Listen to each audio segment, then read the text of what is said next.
Hello guys, today we will start chapter 9 carbon of class 8. आइए शुरू करें. Present in every living being carbon is a very important element. यानी कि जो carbon है वो हर लिविंग बींग्स के लिए सबसे बहुत ज़्यादा इंपॉर्टेंट एलिमेंट है. It has many uses. इसके काफ़ी सारी यूजेस हैं. The food we eat has compound of carbon. जो भी खाना हम खाते हैं वो सब कार्बन के ही कंपाउंड होते हैं. और coal and hydrocarbon are widely use in fuels. और जो कोन और हाइड्रोकार्बन है वो हम फ्यूल में यूज़ करते हैं. Carbon compound are also use in medicine. Carbon के कंपाउंड मेडिसिन में भी यूज़ होते हैं. The clothes we wear have compound of carbon. और जो क्लोथ्स भी हम पहनते हैं वो भी कार्बन के ही कंपाउंड होते हैं. In the form of diamond carbon use as a gemstone. और डायमंड की फॉर्म में हम कार्बन को ज्वेलरी में जेम स्टोन में यूज़ करते हैं. तो कार्बन हमारे लिए कितना यूज़फुल है, आइए इसके ऊपर पढ़ते हैं. In the form of graphite carbon finds a wide application in the industry. Graphite की फॉर्म में जो कार्बन है हमारी इंडस्ट्री में, फैक्ट्रीज में बहुत ज़्यादा वाइड लेवल पे यूज़ किया जाता है. And you will learn in higher classes, जो कि आप हायर क्लासेस में और डिटेल में पढ़ोगे. That in the form of carbon nano tubes it plays a great role in nanotechnology. और आजकल जो कार्बन नैनो ट्यूब्स बन रही हैं जो इलेक्ट्रॉनिक्स में यूज़ होती हैं उसका भी कार्बन का बहुत ज़्यादा यूज़ हो रहा है. In one form or the other, carbon forms a significant part of the mineral world. हर चाहे एक फॉर्म हो या कार्बन की दूसरी फॉर्म हो, तो मिनरल वर्ल्ड में भी कार्बन का बहुत ज़्यादा यूज़ है. यानी कार्बन के बिना तो हमारी लाइफ जैसे इम्पॉसिबल ही है. अब है ऑकरेंस. इन द फ्री और in the combined state carbon is widely distributed on earth. Earth में कार्बन जो है वो फ्री स्टेट में भी है और कंबाइंड स्टेट में भी है. अच्छा, फ्री स्टेट में कैसा है? Carbon exist in the free state in coal, diamond and graphite. तो फ्री स्टेट में यानी प्योर फॉर्म ऑफ जो कार्बन है वो कोल है, डायमंड है और ग्रेफाइट है. ये फ्री स्टेट में हमें मिल जाता है इजीली. अब देखते हैं कोन क्या होता है. Coal is a decomposition product of plant buried millions of year ago due to some natural phenomena. जो भी पौधों का डिकम्पोजिशन है वो मिलियंस ऑफ ईयर तक अर्थ में जब दबा रहता है तो वो बाद में जाके कोन में कन्वर्ट हो जाता है. क्यों, कैसे? क्योंकि प्लांट कंटेन कार्बन कंपाउंड, क्योंकि पौधों में ऑलरेडी कार्बन कंपाउंड्स होते हैं. And their buried remains were slowly converted to carbon. और वो जब बर्न होके कार्बन में कन्वर्ट हो जाता है. तो अब देखिए ये डेफिनेशन देखिए.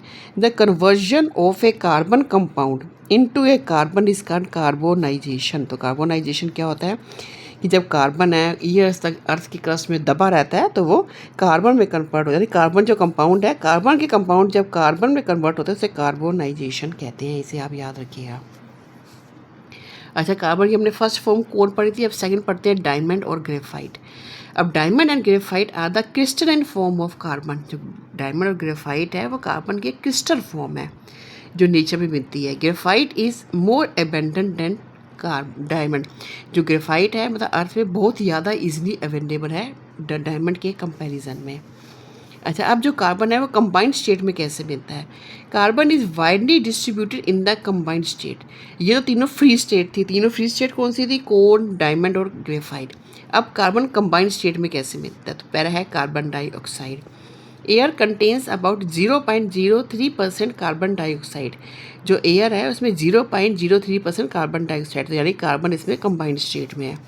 Second, living organism. और लिविंग ऑर्गेनिज्म यानी कि प्लांट्स और एनिमल्स हैव कार्बन कंपाउंड. सब में कार्बन के कंपाउंड्स होते हैं, यानी कार्बन किसी न किसी तरह से जुड़ के उनमें होता है. हैंस एवरीथिंग वी ईट, जो भी कुछ हम ईट करते हैं, which is derived from plants या एनिमल कंटेन कार्बन कंपाउंड. जो भी कुछ हम ईट करते हैं चाहे वो हमें पौधों से मिलता है या जानवरों से, वो सब कार्बन के ही कंपाउंड होते हैं. The essential ingredients of food, हम क्या मेन फूड में खाते हैं? कार्बोहाइड्रेट, प्रोटीन, फैट, विटामिन, ये सारी ही चीज़ें कार्बन के ही कंपाउंड है. तो फर्स्ट ने जो कार्बन कंबाइंड स्टेट में मिलता है वो कार्बन डाइऑक्साइड फॉर्म में, दूसरा लिविंग ऑर्गेनिज्म में. अब थर्ड फॉर्म में जो कार्बन मिलता है वो मिनरल्स में मिलता है. All carbonate minerals contain carbon. For example limestone, calcite, marble or calcium carbonate. यानी जब कार्बोनेट है यहाँ पे मिनरल्स में भी देखो कंबाइंड फॉर्म में है calcium carbonate. Dolomite is a mix carbonate of magnesium and calcium. ये सब में भी कार्बन आपको मिक्स फॉर्म में, कंबाइंड फॉर्म में दिखेगा. फोर्थ है नेचुरल गैस एंड पेट्रोलियम. जो नेचुरल गैस है और पेट्रोलियम है कंटेन ओनली हाइड्रोकार्बन. इन सब में हाइड्रोकार्बन होता है, यानी कार्बन के साथ हाइड्रोजन भी होता है. As it is compound which have only carbon and hydrogen, यानी कि वो कंपाउंड जिसमें कार्बन और हाइड्रोजन ही होता है। Natural gas is mostly methane, CH4 को नेचुरल गैस कहते हैं। And petrol is a mixture of various hydrocarbons containing large number of carbon atom. और जो पेट्रोल है उसमें लार्ज अमाउंट, जो हाइड्रोकार्बन है उसमें लार्ज अमाउंट में कार्बन होते हैं। तो देखा आपने, नेचुरल गैस हो चाहे पेट्रोल, इन सब में कार्बन प्रेजेंट है। आइए अब आगे देखें।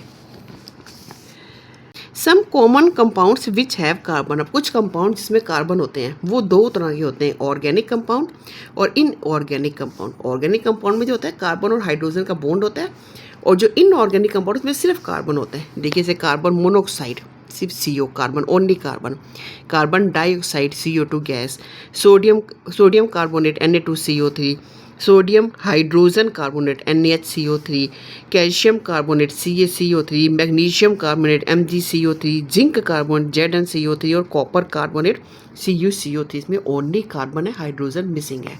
और कुछ जो होते हैं जो कार्बन हाइड्रोजन के बॉन्ड होते हैं उसे हम ऑर्गेनिक कहते हैं। वो कैसे होते हैं? Methane CH4, butane C4H10, एसिटनीन C2H2, इस तरह के ये सारे आप नाम याद रख लीजिए, इनमें कार्बन हाइड्रोजन के बॉन्ड होते हैं। आइए अब आगे देखें वही चीज़ द्वारा। Common compound which have carbon and carbon containing compound containing carbon are of two types, organic और इनऑर्गेनिक। तो ऑर्गेनिक कौन से होते हैं? All carbon containing compound except carbon monoxide, carbon dioxide carbonate and hydrogen carbonate are called organic, यानी mainly उसमें hydrogen carbon के bond होते हैं वो ऑर्गेनिक होते हैं। And all non carbon compound along with carbon monoxide, carbon dioxide carbonate and hydrogen carbon are called inorganic. अच्छा ये डेफिनेशन आप इसमें से याद कर लीजिएगा हम, लेकिन मेनली जो ऑर्गेनिक होते हैं इसमें कार्बन हाइड्रोजन का बॉन्ड होता है, और जो इनऑर्गेनिक होते हैं उसमें सिर्फ कार्बन होता है, पर कुछ एक्सेप्शनल केसेस भी होते हैं। Some example of organic and inorganic compounds are in the table. ये आप टेबल में से याद रखिएगा, अच्छा है, ये इनके नाम है और ये उनके आगे फार्मूले हैं। एडोट्रॉफी क्या होता है? बिफोर वी टेक अप एडोट्रॉफी को पढ़ने से पहले let us learn about crystalline and amorphous solid क्या होता है। क्रिस्टलाइन क्या होता है और एमोर्फस सॉलिड क्या होता है? अभी आपने पढ़ा ऑर्गेनिक क्या होता है, इनऑर्गेनिक क्या होता है। अब क्रिस्टलाइन और एमोर्फस सॉलिड का देखते हैं। क्रिस्टलाइन और amorphous solid. Solid are divided into two classes. जो भी सॉलिड है वो दो क्लासेस में होते हैं, या तो वो क्रिस्टलाइन जिसका दूसरा नाम है ट्रू सॉलिड, या फिर वो एमोर्फस है जिसे हम कहते हैं सीडो सॉलिड कहते हैं। आइए अब आगे देखें कि क्या होता है। क्रिस्टलाइन सॉलिड क्या होता है? Solid which have definite geometrical forms are called crystalline और ट्रू, जिसकी एक डिफिनाइट ज्योमेट्रिकल शेप होती है। जैसे कि देखिए ये कार्बन का एक एटम है, आपको पता है कि जो कार्बन का जो एटम है उसके आउटर शेल में 4 एटम होते हैं, मतलब 4 इलेक्ट्रॉन्स होते हैं, जिसको मतलब करना या लेना होता है या देना होता है, जो भी कर, इस वजह से कार्बन की फैमिली सबसे बड़ी होती है। अच्छा ये मतलब जुड़ता है दूसरे 4 मतलब इलेक्ट्रॉन जो जुड़ते हैं, ये डायमंड का स्ट्रक्चर, तो ये कहते हैं इसकी ज्योमेट्रिकल फॉर्म, यानी ये जो है कार्बन की ज्योमेट्रिकल फॉर्म। अच्छा ग्रेफाइट का जो होता है वो 3 के साथ जुड़ता है, ये यानी इसी ज्योमेट्रिकल फॉर्म। जो मतलब क्रिस्टलाइन सॉलिड वो होते हैं जिनकी एक डिफिनाइट ज्योमेट्रिकल फॉर्म होती है, और for example rock salt, common salt, ये सब, या एल्यूमिनियम शुगर, इन सबकी डिफिनाइट ज्योमेट्रिकल शेप होती है। लेकिन जो एमोर्फस सॉलिड होते हैं, solid which do not have definite geometrical forms are called amorphous solid या सीडो सॉलिड। जैसे गैस, कार्बन, पिच, इसकी कोई डिफिनाइट फॉर्म नहीं होती। ये इन दोनों में फ़र्क है। आगे इनकी कैरेक्टरिस्टिक देखते हैं। Characteristic of crystalline solid. The particle constituting a crystalline solid are arrange in an ordered manner in 3 dimension. ये जो होते हैं, जिसके पार्टिकल्स होते हैं यानी एटम या इलेक्ट्रॉन है, वो एकदम डिफिनेट फॉर्म में अरेंज होते हैं और 3 डायमेंशन होते हैं। और इसमें क्या होता है? The particle constitute a amorphous solid are not arrange in an ordered manner. और ये कोई कहीं भी अरेंज होते, किसी खास ऑर्डर में नहीं अरेंज होते। अब इसके आगे, when crystalline solid are broken और cut with a sharp knife we get pieces with sharp edges. जैसे आप ग्रास देखोगे, ग्रास को हम ग्रास की जैसे ग्रास अगर वो टूट जाता है तो कोई एकदम इवन सरफेस नहीं आती, टेढ़ा मेढ़ा सा आता है ना, तो वो इसकी ये फॉर्म है कि जब भी इसे कट किया जाता है तो कोई शार्प एजेस मिलते हैं, प्लेन एकदम प्लेन फेस नहीं मिलता। देखिए एमोर्फस में क्या होता है? When amorphous solid are broken और cut with a sharp knife we get a piece with a curve faces. इसके कर्व मतलब ऐसे शार्प फेसिस नहीं मिलते। तो अब देखते हैं कि एडोट्रॉफी क्या होती है। The phenomenon of some element existing in different forms is called एरोट्रॉफी, यानी किसी भी एलिमेंट का डिफरेंट फॉर्म में एग्जिस्ट करना एरोट्रॉफी का आता है। जैसे मैंने आपको बताया ये डायमंड का फॉर्म है, ये ग्रेफाइट की फॉर्म है, इसी को एरोट्रॉफी कहते हैं। दोनों ही कार्बन है, कोर भी कार्बन है, पर उनकी जो अरेंजमेंट है वो डिफरेंट है और इसी को एरोट्रॉफी कहते हैं और ये सब कार्बन की एरोट्रॉफी हैं। The term allotropy has been derived from the Greek word allo, और जो एरोट्रॉफी बना है वो ग्रीक वर्ड एरो से बना है जिसका मीनिंग होता है अदर, और ट्रॉफी का मीनिंग होता है फॉर्म यानी अदर फॉर्म्स, यानी कार्बन का अरेंजमेंट ऐसे होता है, यानी इलेक्ट्रॉन्स ऐसे अरेंज होते हैं कि वो डिफरेंट फॉर्म में, जैसे अब डायमंड है एकदम डिफरेंट दिखता है, कोर एकदम डिफरेंट दिखता है, ग्रेफाइट एकदम डिफरेंट दिखता है, जबकि ये तीनों ही कार्बन है पर इनकी अरेंजमेंट जो है वो अलग अलग तरीके से, वो भी आप बड़ी क्लासेस में या आगे आप देखोगे अभी, इसी को ही एरोट्रॉफी कहा जाता है। The different forms of an element are known as allotropes, और उनकी डिफरेंट फॉर्म्स को एरोट्रोप्स कहा जाता है। और एरोट्रोफिक मॉडिफिकेशन या फिर से एरोट्रोफिक मॉडिफिकेशन, यानी कि ये कहेंगे ये कार्बन का एक एरोट्रोफ है, ये कार्बन का दूसरा एरोट्रोफ है। The allotrope of an element are chemically same, अच्छा इनकी जो प्रॉपर्टीज़ होती है वो केमिकली सेम होती है, बट डिफरेंट फॉर्म, जो इनका स्ट्रक्चर है वो डिफरेंट है, यानी कि फिजिकल प्रॉपर्टी थोड़ी डिफरेंट होती है। आइए ऊपर टेबल में देखते हैं। अब कार्बन के ही एरोट्रोप्स है, क्रिस्टलाइन और एम्बोर्फस। क्रिस्टलाइन में कौन आता है? डायमंड, ग्रेफाइट, फुरनेस और कार्बन नैनोट्यूब्स। और एम्बोर्फस में कौन से आते हैं? Charcoal, nap black, coke, gas carbon, wood charcoal, bone charcoal और शुगर चारकोल। देखिए यहीं पे थोड़ा सा देखते हैं कि वुड चारकोल क्या होता है। जब वुड को बर्न किया जाता है एब्सेंस ऑफ एयर, तो जो बचता है उसे वुड चारकोल कहते हैं। जब बोन्स को बर्न किया जाता है एब्सेंस ऑफ एयर में, तो हमें बोन चारकोल मिलता है। इसी तरह जब शुगर को बर्न किया जाता है एब्सेंस ऑफ एयर में, तो शुगर चारकोल मिलता है। अच्छा ये तो चारकोल हो गया। और नैप ब्लैक क्या होता है? जब भी आपने देखा होगा किसी दिए में हम सरसों का तेल या कोई भी तेल डालते हैं तो उसमें ब्लैक से रंग का थोड़ा फ्यूम जब जो निकलता है, उसके ऊपर अगर हम कोई ढक्कन रख दें तो वो होता है नैप ब्लैक, वो भी एक तरह का सबसे चारकोल होता है। कोक क्या होता है? कार्बन को बर्न किया जाता है एब्सेंस ऑफ एयर में, तो हमें कोक मिलता है। और गैस कार्बन क्या होता है? जब कार्बन को ही बर्न किया जाता है एब्सेंस ऑफ एयर में, तो जब कोक मिलता है तो जो गैस रिलीज होती है उसे गैस कार्बन कहा जाता है। और इधर देखो क्रिस्टलाइन फॉर्म में डायमंड, आप लोगों को पता है ये ज्वेलरी में हम पहनते हैं डायमंड, ग्रेफाइट जो पेंसिल का सिक्का होता है, फुरनेस वो भी एक ही तरह का कार्बन का ही आइसोटोप है।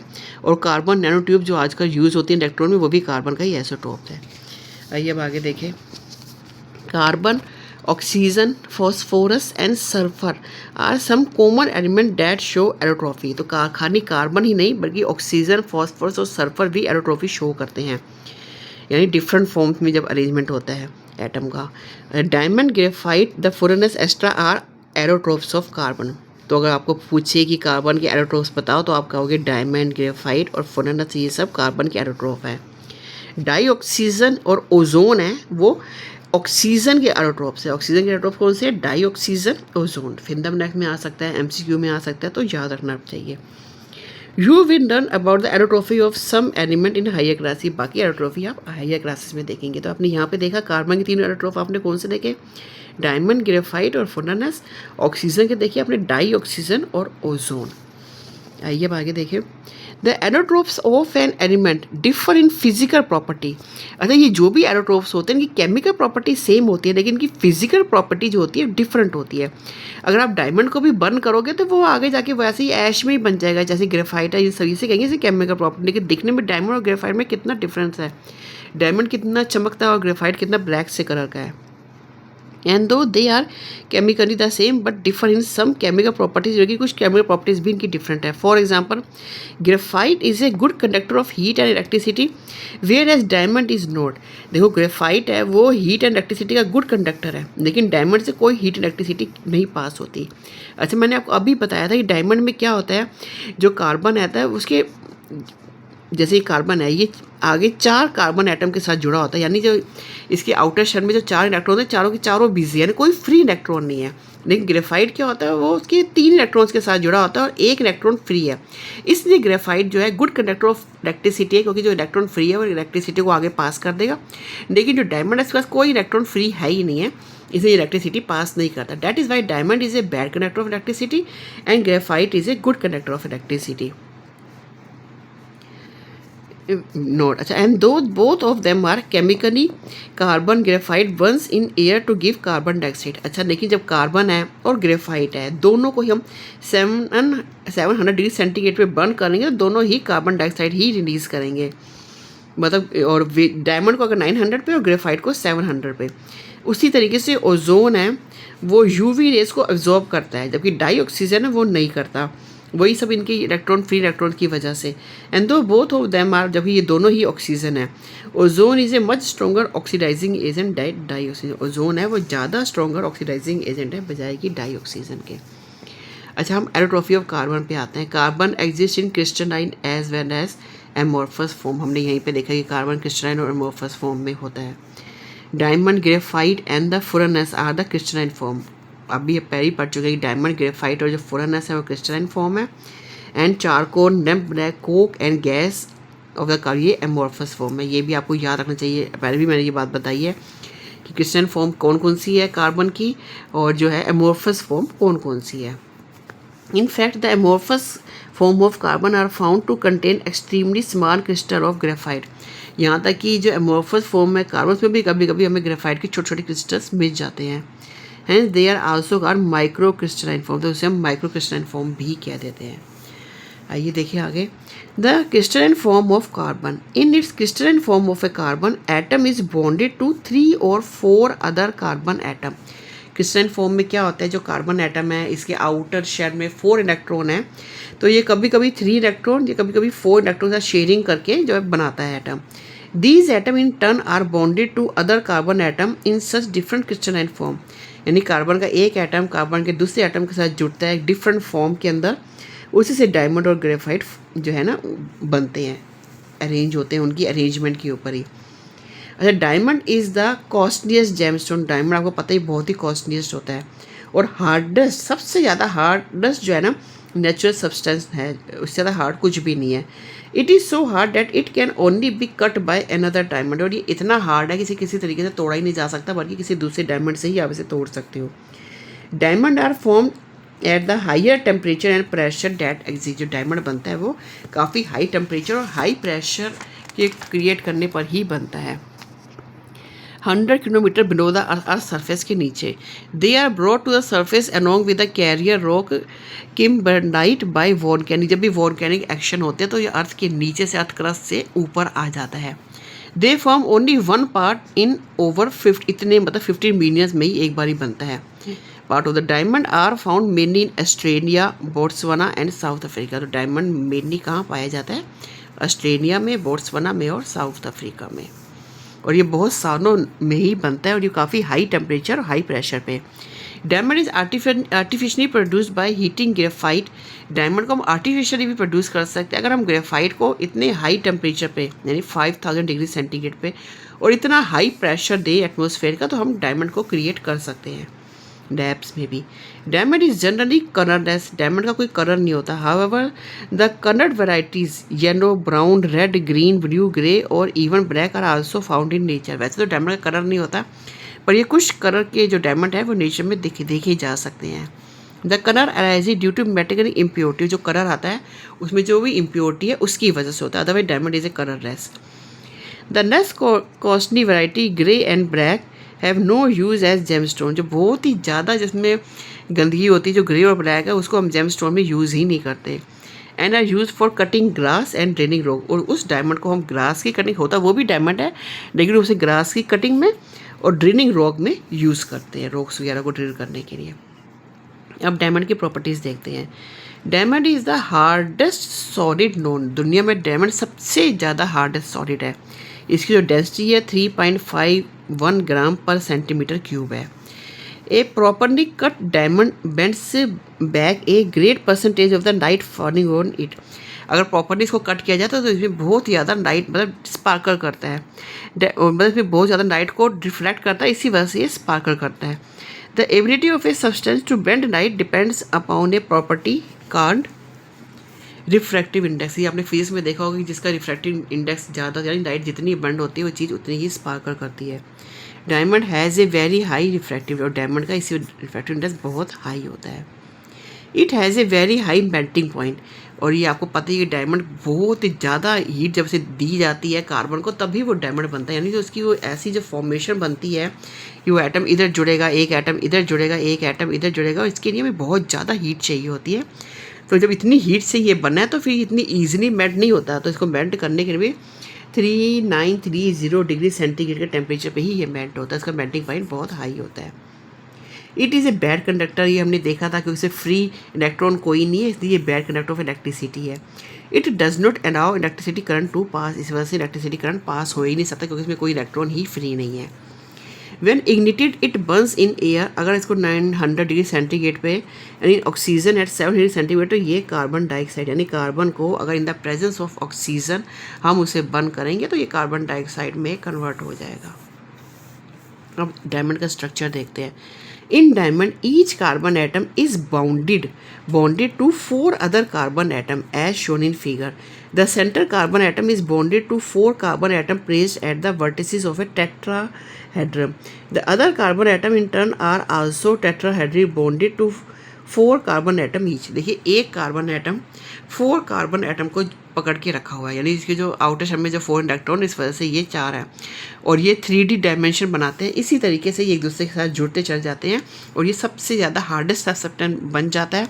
इसमें देखिए ये इस 4 से है, फिर अगला इन 4 से, सारे इतने स्ट्रांगली बॉन्डेड होते हैं कि ये दुनिया का सबसे हार्डेस्ट सब्सटेंस है। इसी वजह से इनका रिफ्रैक्टिव इंडेक्स भी इतना ज़्यादा है और आप इसे तोड़ोगे तो इसमें शार्प एजेस आते हैं, इवन सरफेस नहीं आती और कोई इलेक्ट्रॉन फ्री ना होने की वजह से इसमें कोई भी इलेक्ट्रिसिटी पास नहीं होती। हाँ, लेकिन अगर इसे एयर के प्रेजेंस में बर्न किया जाए तो ये कार्बन डाइऑक्साइड में कन्वर्ट हो जाता है। This kind of bonding result in the formation of joint molecule, एक बहुत बड़ा मॉलिक्यूल बनाते हैं, in which carbon atom are packed closely, बहुत क्लोजली ये पैक होते हैं। The fact that carbon atom are so closely packed in diamond account for high density and hardness, इसी वजह से इसकी डेंसिटी और हार्डनेस बहुत ज़्यादा है। The strong chemical bonding between the atom gives diamond the high melting point, इतनी strong इनकी बॉन्डिंग होती है कि इनका मेल्टिंग पॉइंट बहुत हाई होता है और ये स्ट्रॉन्ग बॉन्डिंग करने के लिए बहुत हाई टेम्परेचर चाहिए होता है, तभी ये अर्थ क्रस्ट पे इतने नीचे बनते हैं और ये वॉर्म इफेक्ट के साथ ही बनते हैं और ऊपर आते हैं अर्थ पे। और हमें लैब में भी अगर ये सब कुछ हम क्रिएट करें तो हम लैब में भी डायमंड ग्रेफाइट से बना सकते हैं। अब डायमंड के बाद हम आ जाते हैं ग्रेफाइट पे। ग्रेफाइट भी कार्बन की एक आइसोटोप है। Graphite is a black opaque solid found in large deposit in many countries like China, South Korea and India. और जो ग्रेफाइट है वो मतलब इसे भी आर पार इतना देखा नहीं जा सकता, ब्लैक कलर का एक डिपॉजिट है जो इन कंट्रीज़ में बड़ी ईजिली अवेलेबल हो जाता है। इंडिया में भी है, चाइना में भी है, साउथ कोरिया में भी है। It is artificially prepared by strongly heating Coke with A silica in an electric furnace, और इसे आर्टिफिशियली भी क्रिएट कर सकते हैं अगर हम कोक को हीट करें सिलिका के साथ इलेक्ट्रिक फर्नेस में। जैसे कि देखो ये कोक है, सिलिका के जब इसको हीट किया है तो ये क्या बन गया, सिलिका कार्बाइड और कार्बन मोनोऑक्साइड, फिर से दोबारा से हीट किया तो ये ग्रेफाइट हमें मिल जाता है आर्टिफिशियली लैब में भी। अब इसकी प्रॉपर्टीज़ क्या है? ग्रेफाइट इसकी डेंसिटी 2.2 ग्राम पर सेंटीमीटर क्यूब है, आपको याद रखनी पड़ेगी।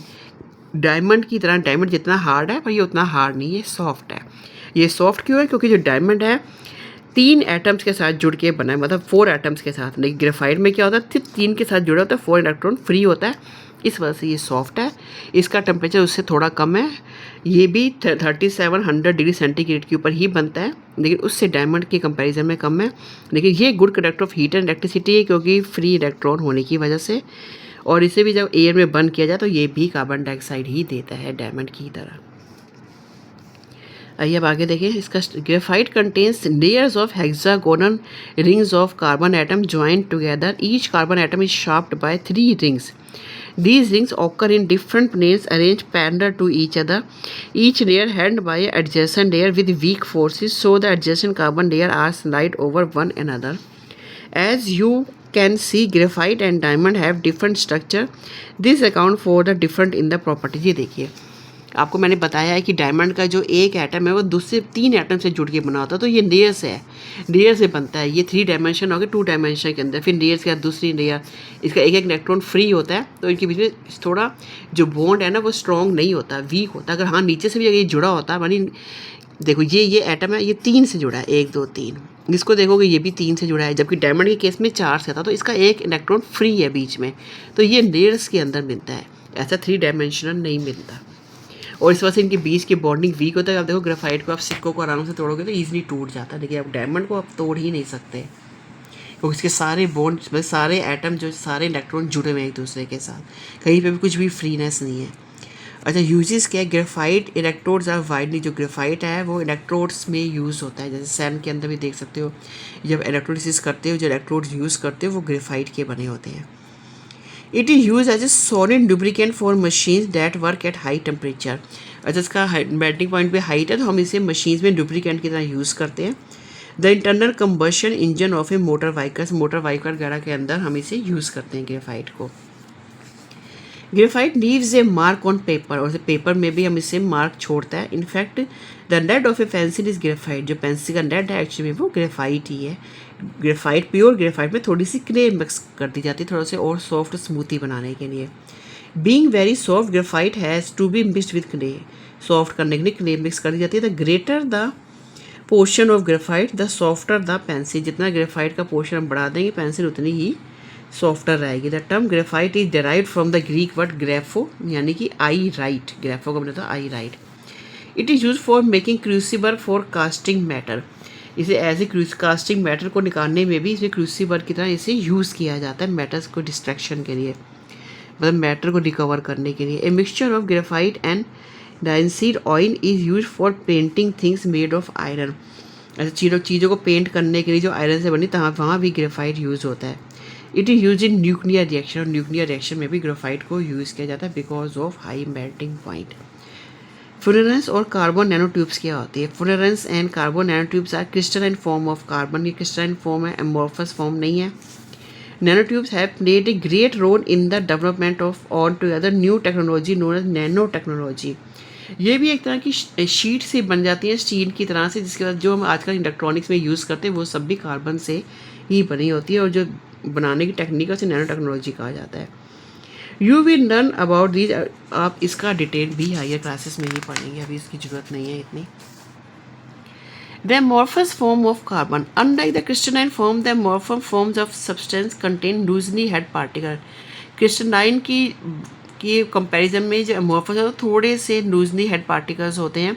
These particles easily separate and make available a large surface area, और ये बड़ी easily एक दूसरे से सेपरेट हो जाते हैं, बड़ा surface area बना देते हैं। When a piece of substance break into two new surface arc, जब भी आप किसी बड़े पीस को amorphous पीस ऑफ कार्बन को ब्रेक करेंगे तो दो न्यू सरफेस बड़ी इजीली बना देते, क्योंकि इसमें इलेक्ट्रॉन फ्री होता है। इन द की breaking new surface, so the more powder a substance larger, उतना ही सरफेस एरिया इनको ज़्यादा मिल जाता है, क्योंकि फ्लेक्सिबल होते हैं। कार्बन तो काफ़ी हार्ड होता है ना, आप इसकी शीट्स नहीं बना सकते, लेकिन इसकी आप शीट्स बना सकते हैं।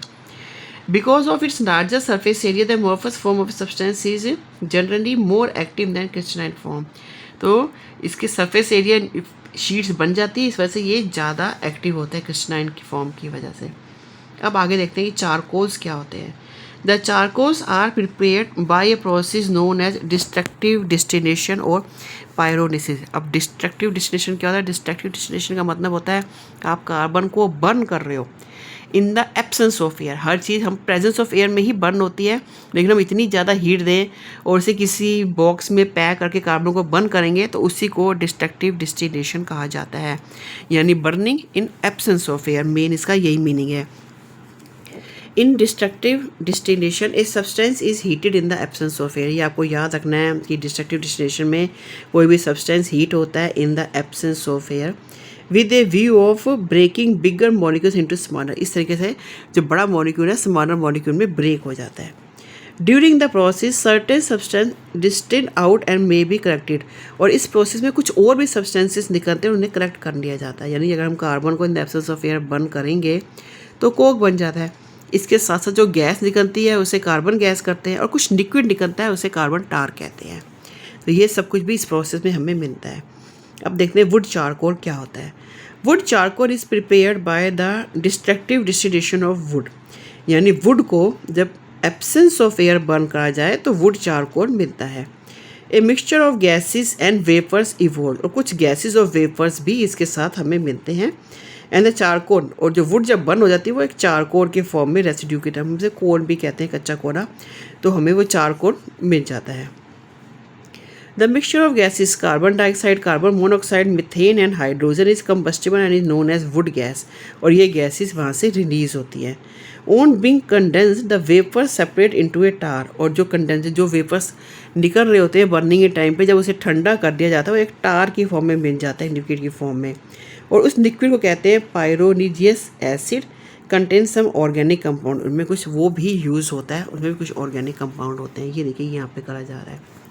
The destructive distillation of wood can be carried out on a small scale in the laboratory. और हम लेबोरेटरी में भी कर सकते हैं. देखिए ये ग्लास ट्यूब है, ये पूरी तरह से बंद करी गई है, इसमें कार्बन डाला गया है, इसे यहाँ से हीट दी जा रही है.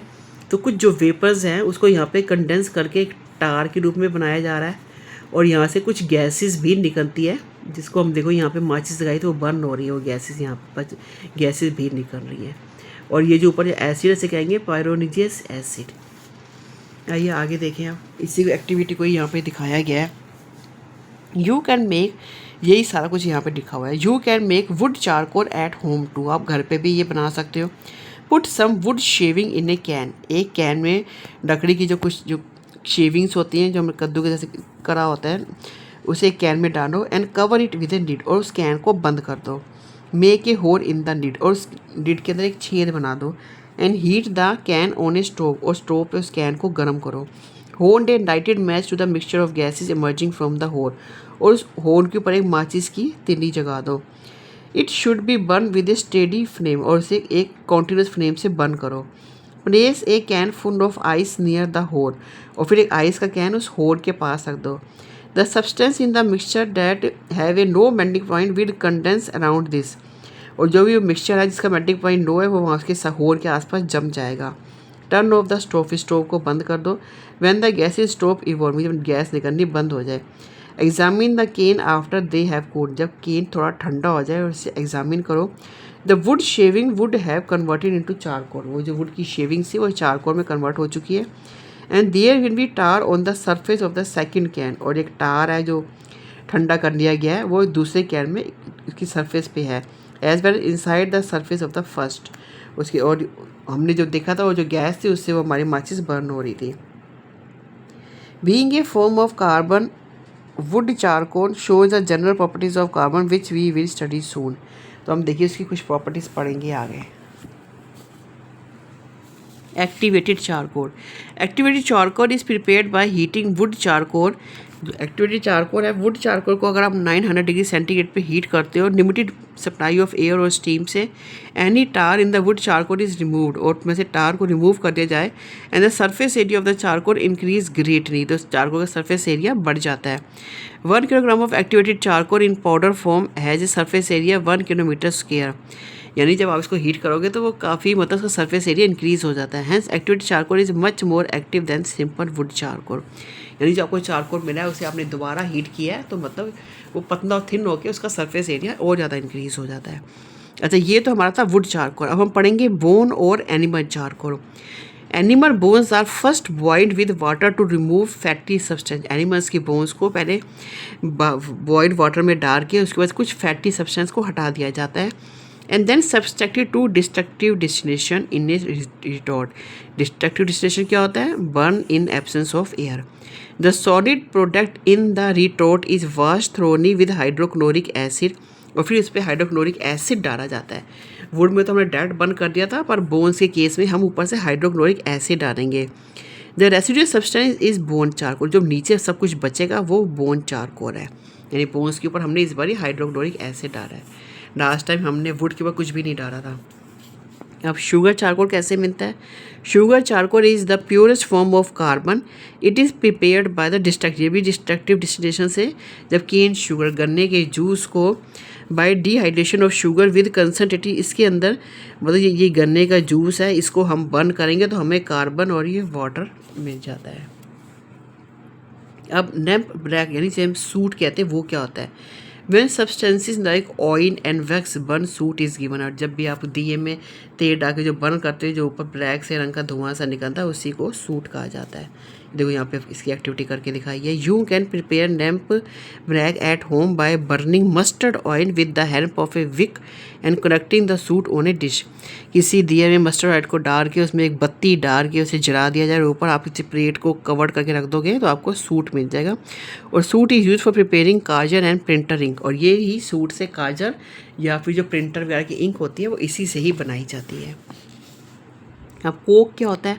Coke is obtain when coal is heated strongly in the absence of air. जब कोन को strongly in the absence of air heat किया जाता है तो coke is more porous and therefore more active than coal. तो coke मिल जाता है और उसमें काफ़ी ज़्यादा छेद होते हैं और ये इससे ज़्यादा फ़ायदेमंद होता है कोक कोल से।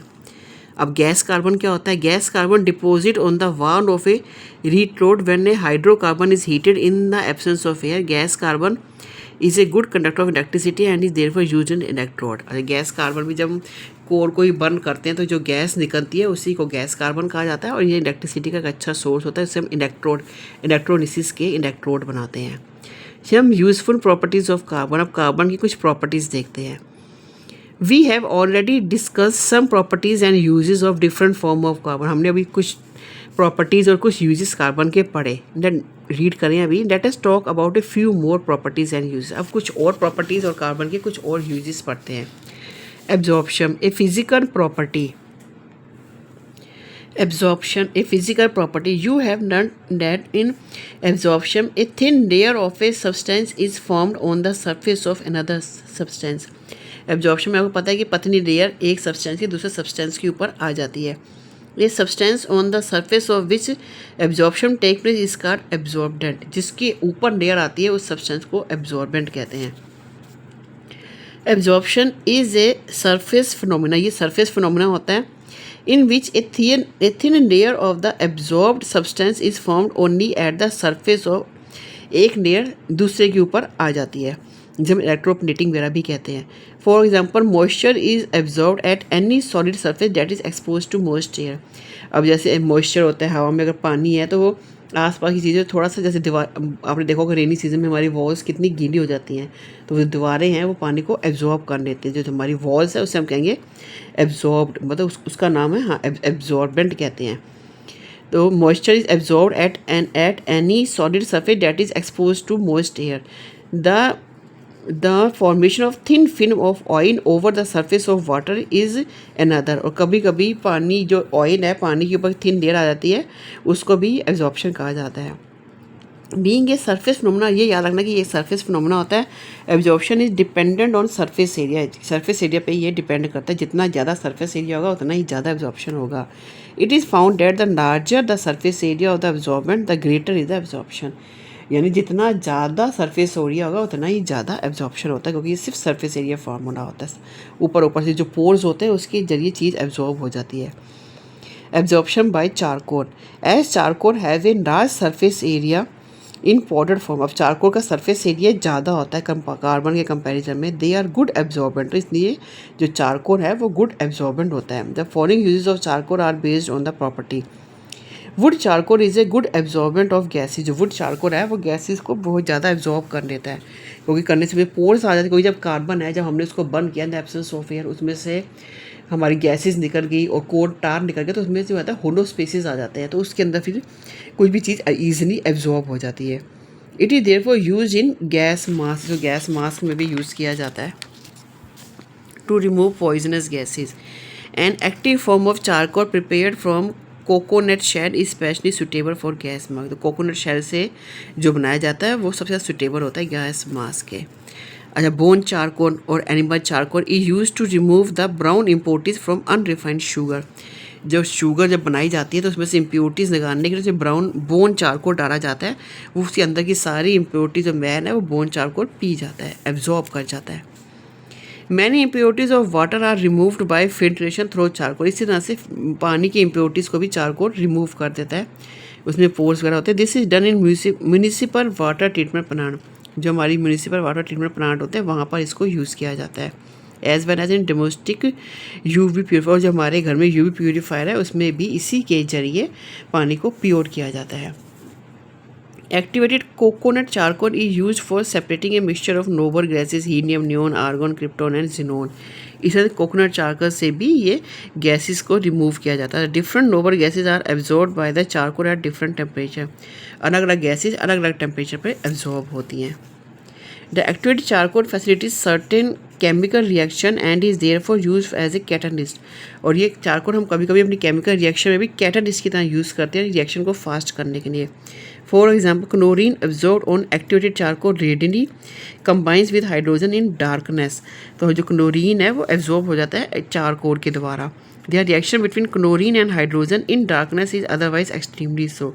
नहीं तो क्लोरीन और हाइड्रोजन की जो रिएक्शन है बड़ी ही स्लो हो जाती है अगर इसमें हम ये चारकोल यूज़ ना करें। आइए अब सी केमिकल प्रॉपर्टीज और यूजेस देखते हैं। रिएक्शन विद ऑक्सीजन और air.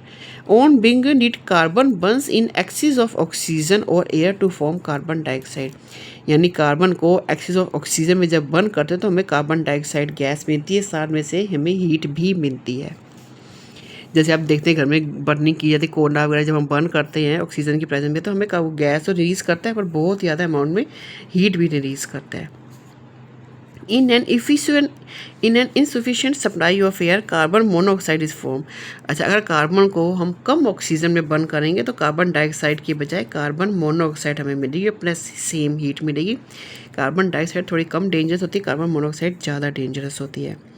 Carbon monoxide also burns in air to form carbon dioxide. और उस कार्बन मोनोऑक्साइड को अगर हम फिर से ऑक्सीजन देके बर्न करेंगे तो हमारी दोबारा फर्स्ट कार्बन डाइऑक्साइड और हीट मिल जाएगी। The heat produce in this reaction makes carbon A good fuel. ये जो हीट इनमें जो निकल रही है ये ही कार्बन को एक अच्छा फ्यूल बनाती है। दुनिया में कार्बन ही सबसे ज़्यादा बड़ा फ्यूल हमारे यूज़ होता है, तो यही इसकी कैपेसिटी जो हीट रिलीज़ होती है उसी वजह से हमें एज ए फ्यूल यूज़ करते हैं। ये तो था कि कार्बन हमें फ्यूल की हीट देता है जब इसकी रिएक्शन विद ऑक्सीजन होती है। इसकी दूसरी केमिकल प्रॉपर्टी है कि ये रिड्यूसिंग प्रॉपर्टी।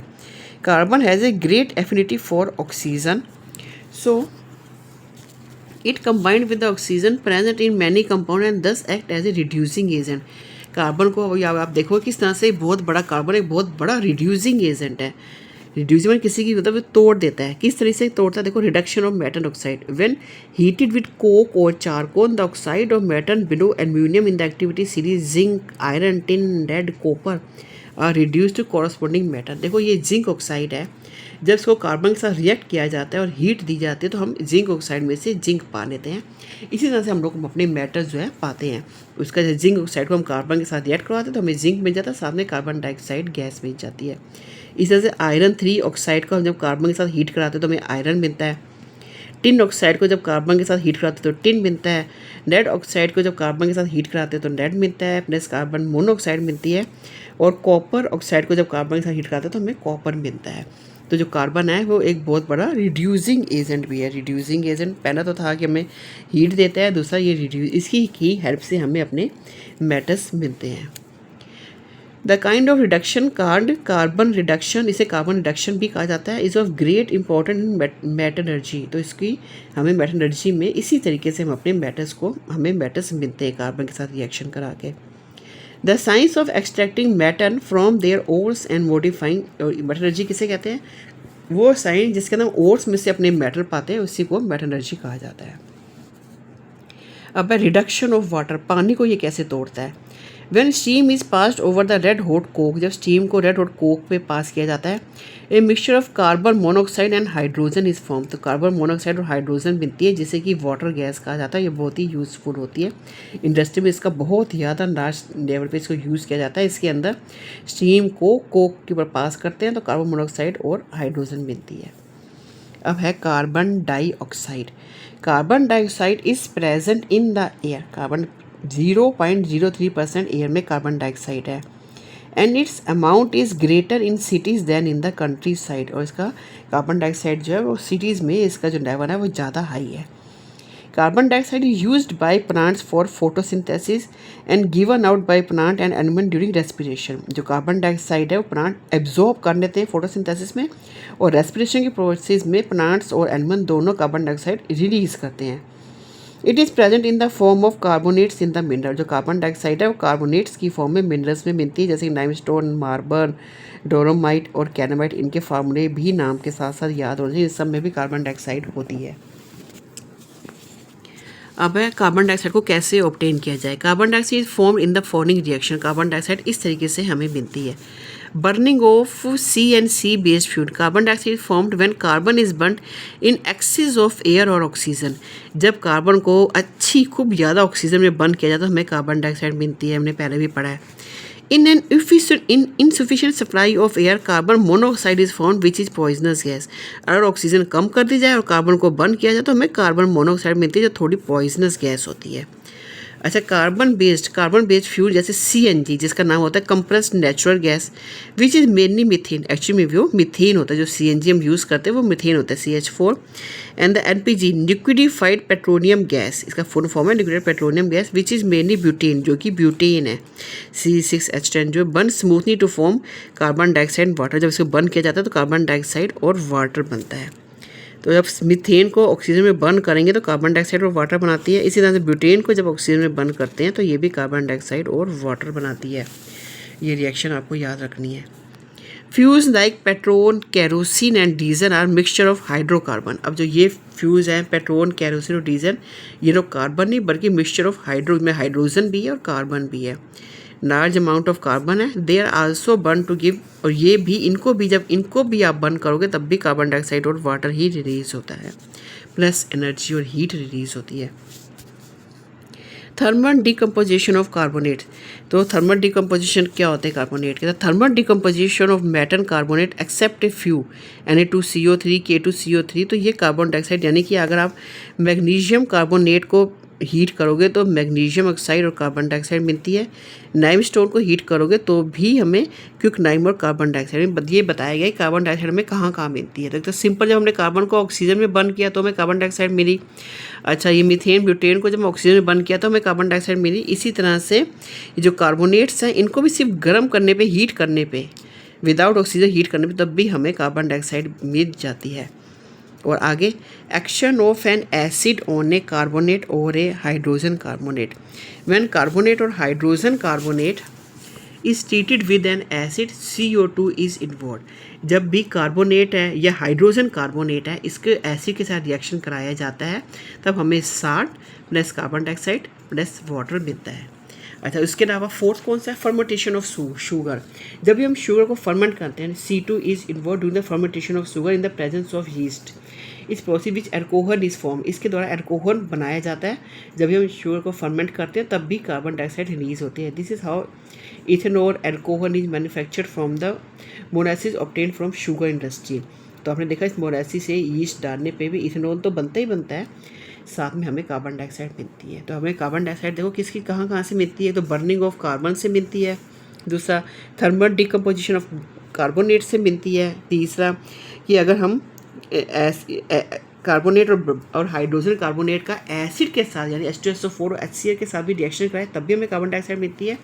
और लास्ट फर्मेंटेशन ऑफ शुगर को जब हम फर्मेंट कराते हैं तब भी उसमें से कार्बन डाइऑक्साइड रिलीज होती है। तो ये आपको चारों पॉइंट याद करने हैं कि हमें कार्बन डाइऑक्साइड कैसे ऑब्टेन होती है। आइए हम लेबोरेटरी में अब कैसे इसकी प्रिपेयर करते हैं।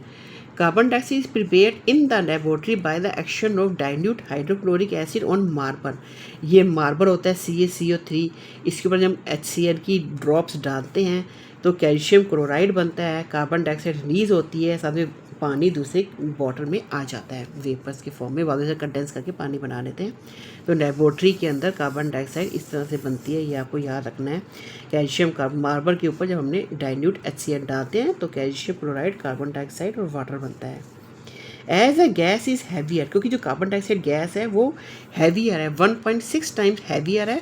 तो it is corrected by the upward distribution. जो दूसरी जो बॉटल है जिसमें जब ये गैस जाती है, हैवियर होने की वजह से ये नीचे सेटल होने लग जाती है, और जो बॉटल के अंदर जो दूसरी गैसेस है वो ऊपर आने लग जाती है, क्योंकि ये हैवी है तो नीचे सेटल हो जाती है। इस तरीके से हमें कार्बन डाइऑक्साइड मिल जाती है। जब पूरा हमारी दूसरी जो बॉटल भर जाती है, कैन, टेस्ट ट्यूब जो भी, फिर हम उससे बंद कर देते हैं।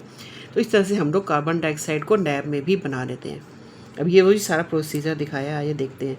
Some marble chips are placed in a conical flask. कुछ मार्बल चिप्स को कॉनिकल फ्लास्क में लेते हो एंड कवर्ड बाय वाटर, उसके ऊपर वाटर डाल देते हो।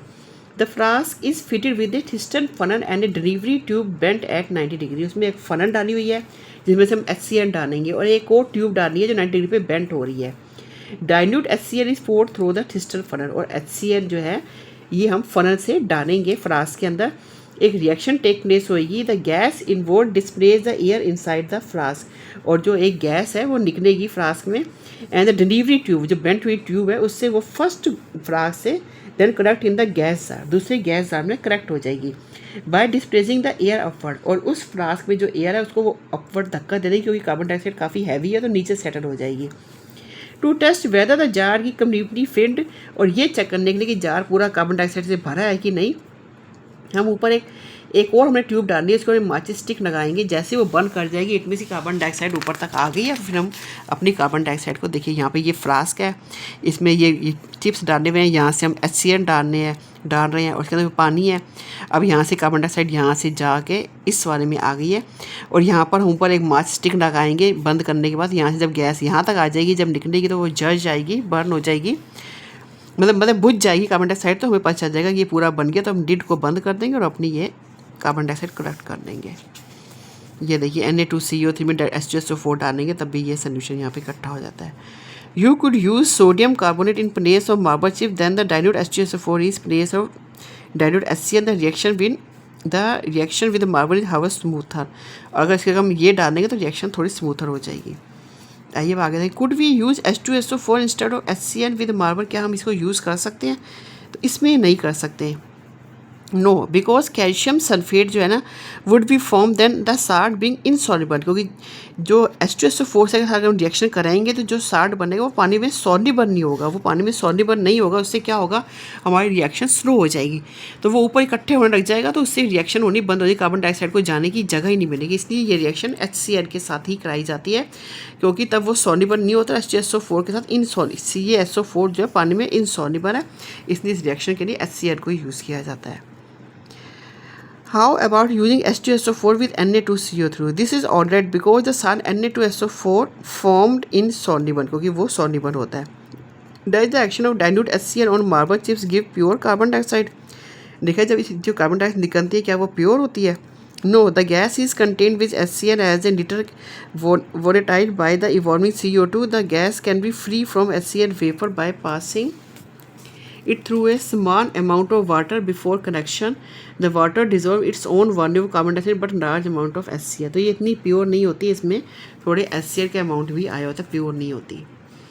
अब है प्रॉपर्टीज़ ऑफ कार्बन डाइऑक्साइड, इसकी प्रॉपर्टीज़ देखते हैं। Physical properties, it is colourless, odourless, इसमें कार्बन डाइऑक्साइड गैस का कोई कलर नहीं है, कोई स्मेल भी नहीं है, और 1.6 टाइम हैवियर देन एयर, और ये एयर से इतनी हैवियर है, ये इसकी पहली फिजिकल प्रॉपर्टी है।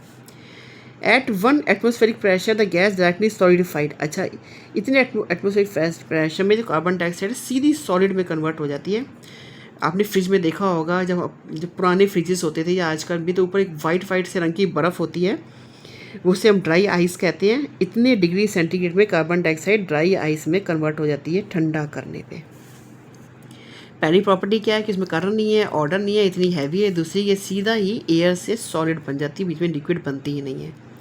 Under ordinary condition water dissolve its own volume of the gas, but under high pressure, जब हाई प्रेशर देंगे तो gas is highly soluble water, तो जो कार्बन डाइऑक्साइड है हाई प्रेशर में वाटर में सॉल्युबल हो जाती है। The property that is use, इसी प्रॉपर्टी से हम जो ये कोल्ड ड्रिंक्स वगैरह, सोडा वाटर वगैरह या फिजी ड्रिंक बनाते हैं। The dissolve carbon dioxide bubbles and vigorously use the pressure is release, वही जो बबल्स वगैरह निकलते हैं हाई प्रेशर में, कार्बन डाइऑक्साइड को वाटर के साथ मिक्स कर दिया जाता है। आइए इसकी केमिकल प्रॉपर्टीज़ देखते हैं।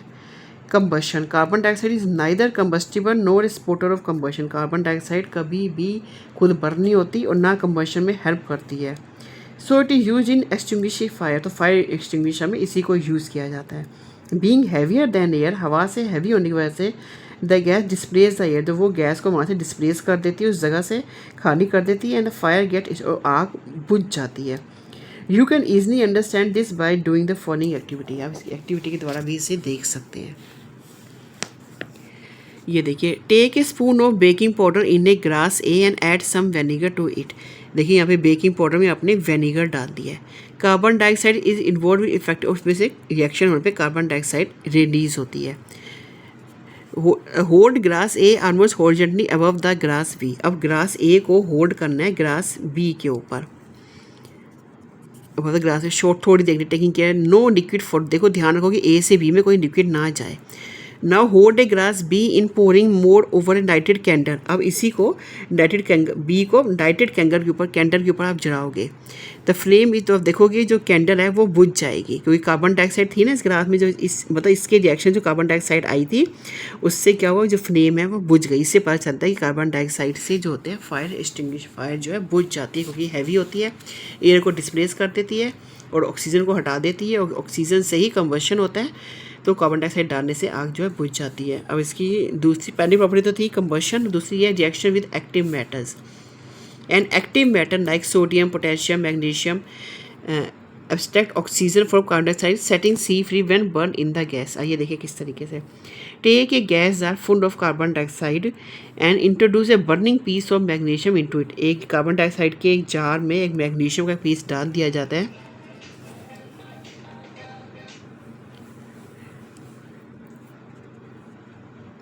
As a result white smoky scales of magnesium oxide जब वो वहाँ से निकलता है, डिपोजिट होता है इनर वॉल पे जार के आ जाता है। In the reaction some black carbon particle also formed which can be seen more clearly if the smoky scale of MgO dissolve in diluted HCl। तो हमें ब्लैक रंग का कार्बन भी नजर आता, तो पता चलता है कि उसमें यानी मैग्नीशियम के अंदर जो कार्बन डाइऑक्साइड का जब रिएक्शन हुआ तो हमें मैग्नीशियम ऑक्साइड तो मिला, सामने कुछ कार्बन भी दिखाई दिया। ये सब अभी आप रिएक्शंस में अभी आप आगे पढ़ोगे। Action on litmus, the aqueous solution of the gas is weakly acidic. जो कार्बन डाइऑक्साइड गैस है थोड़ी एसिडिक होती है, तभी कहते हैं पेप्सी पीने पे जो एसिडिक होती है। Then turns blue litmus wine red. तो जब इसको ब्लू लिटमस पे डाला जाता है तो रेड उसका कलर चेंज हो जाता है। The acidic nature of the gas is generally tested by placing A moist, एक गीले ब्लू लिटमस पेपर को गैस के ऊपर रखते हैं। Aqueous solution of CO2 contains carbonic acid. तो वो कार्बोनिक यानी कार्बन डाइऑक्साइड को वाटर के साथ जब मिलता है तो कार्बोनिक एसिड बन जाता है। इसी वजह से लिटमस पेपर जो है वो ब्लू से रेड हो जाता है। रिएक्शन विद मेटल ऑक्साइड, अब कार्बन डाइऑक्साइड का रिएक्शन जब हम मेटल ऑक्साइड के साथ करते हैं तो मेटल कार्बोनेट बना देता है।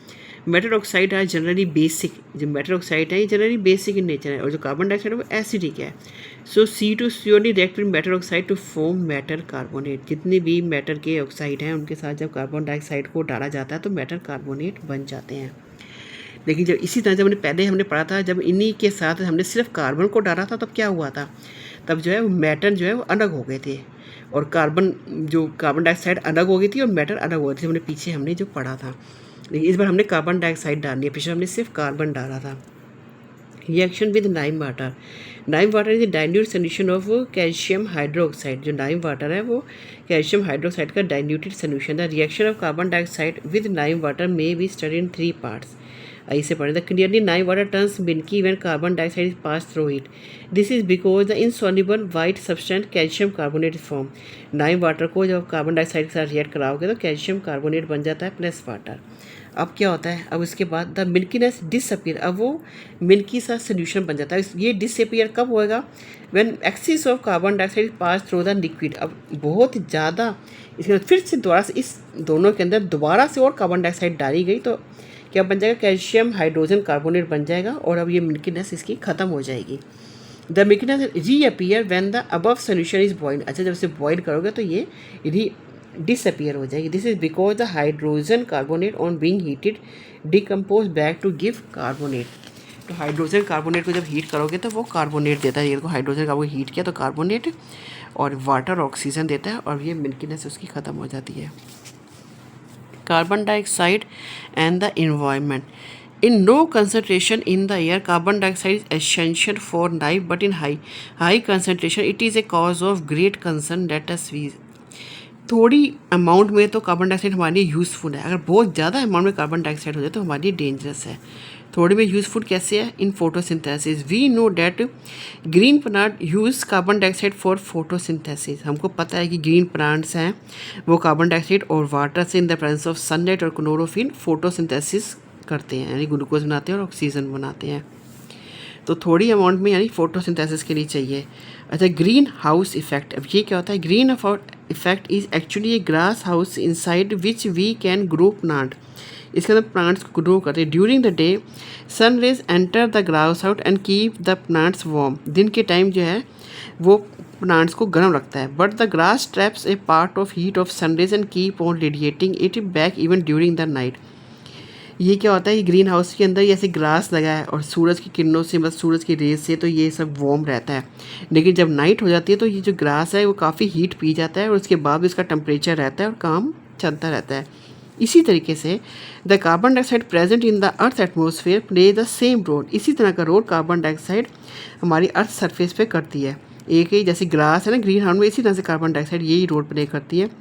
The carbon dioxide traps the heat, ये हीट को ट्रैप कर लेती है सूरज से एंड कीप रेडिएटिंग इट, और रेडिएट करती रहती है बैक्स। और जब क्या होता है जब सूरज डूब जाता है उसके बाद भी जो कार्बन डाइऑक्साइड ने हीट ले रखी होती है वो उसी को हमारी अर्थ पे फेंकती रहती है। नहीं तो हमारे यहाँ अर्थ का टेम्परेचर नाइट में बहुत ही ज़्यादा हाई हो जाएगा, ठंड हो जाएगी बहुत ज़्यादा। The large portion of the rays are reflected back, so without its warmth provided by carbon dioxide or atmosphere, the earth would have been much cooler than night. अगर ऐसा ना हो तो रात को अर्थ बहुत ही ज़्यादा ठंडी हो जाए। A gas that traps heat in the environment and keeps surrounding warm is known as green house gas. इसी को कहते हैं ग्रीन हाउस गैस, यानी कि हीट को ट्रैप कर लेना सराउंडिंग से। And the whole effect is greenhouse effect, और इफेक्ट को कहते हैं greenhouse effect. Thus carbon dioxide is a greenhouse gas, इसी तरह कार्बन डाइऑक्साइड को ग्रीन हाउस गैस कहते हैं। And other such gases in our environment are mainly methane, जो काउ कैटल के डंग से मिलती है, एंड फ्लोरोकार्बन जो कि कूलेंट या फ्रिजिस में होती है। बाकी गैसेस ये होती हैं। अच्छा, ग्लोबल वार्मिंग क्या होती है? What will happen if the concentration of carbon dioxide increase, अगर कार्बन डाइऑक्साइड हमारे एनवायरनमेंट में ज़्यादा हो जाएगी तो उससे क्या होगा, ज़्यादा जब कार्बन डाइऑक्साइड हो जाएगी वो ज़्यादा हीट एब्जॉर्ब कर लेगी, और जब वो ज़्यादा हीट एब्जॉर्ब कर लेगी तो टेम्परेचर हाई हो जाएगा, जिससे क्या होता है ग्लेशियर में जब बर्फ़ पिघल जाएगी, जब वो बर्फ़ पिघल जाएगी तो फिर वो पिघल के समुद्र में जाएगी, जिससे समुद्र का लेवल हाई हो जाएगा और इससे वहाँ पे जितने भी वो टापू वगैरह बने वो सब डूब जाएंगे। आइए देखें क्या होगा। The average temperature of the earth will increase, ज़्यादा कार्बन डाइऑक्साइड होगी, ज़्यादा हीट पिएगी तो अर्थ का टेम्परेचर इंक्रीज हो जाएगा। पोलर आइस कैप्स हैं और ग्लेशियर है वो मेल्ट हो जाएंगे। सी में पानी का जो लेवल वो बढ़ जाएगा, उससे क्या होगा आइसलैंड डूब जाएंगे, कोस्टल सिटीज डूब जाएंगी, and there will drastic climate, और उसकी वजह से क्लाइमेट में काफ़ी चेंज हो जाएगा। तो all this will happen due to rise in earth average temperature, ये सब क्यों होगा जब अर्थ का एवरेज टेम्परेचर हाई हो जाएगा due to global warming.